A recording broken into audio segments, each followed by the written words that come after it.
Another take on the Magician card to supplement your other interpretations and your own intuition. Notice these pointing above and below. We're talking about manifestation. And it's giving very Jean-Luc Picard energy.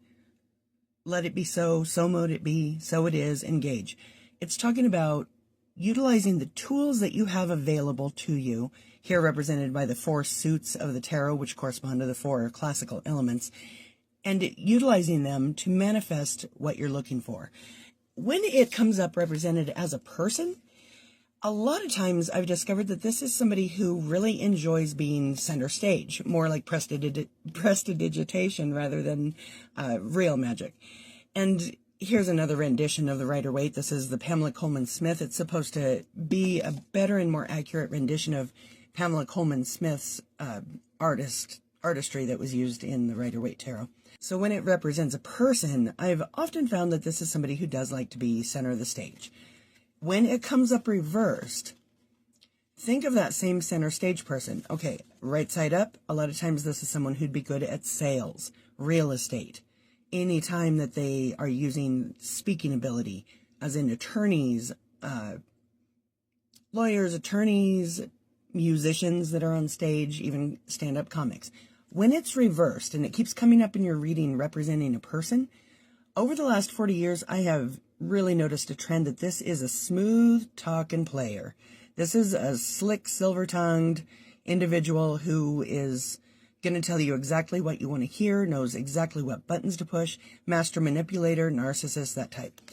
You can see in other renditions, this is also another classic Rider-Waite. All 3 of these are just generics because this is no longer in copyright, so I like to get a variety of different cards that have different aspects like the shading on the corners or holographic backs.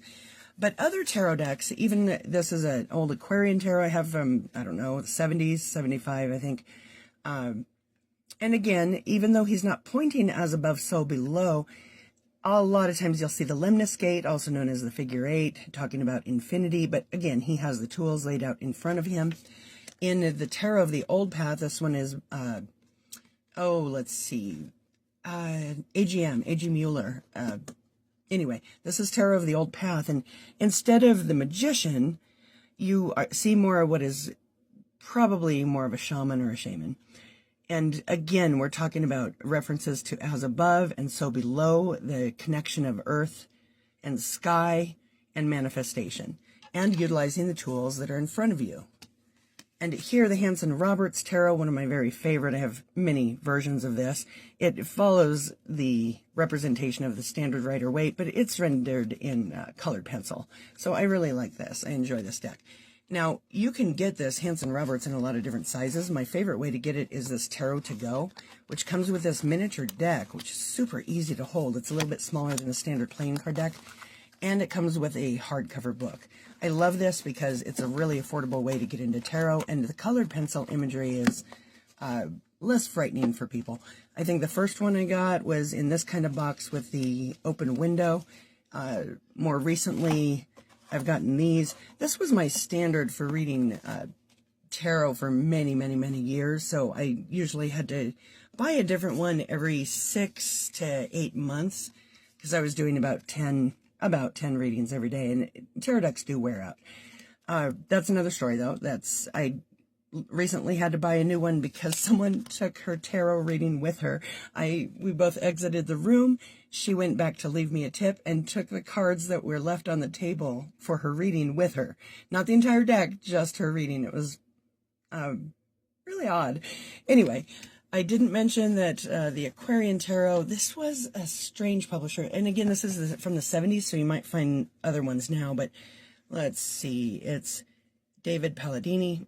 Oh, it's Morgan Press. Right. Oh, it's 1970.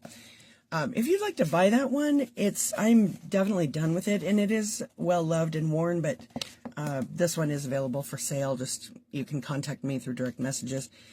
Anyway, if you would like to learn more about tarot, herbs, or witchcraft, my name is Friday Gladheart, and I do the Practical Witch Talk podcast, available on any streaming service.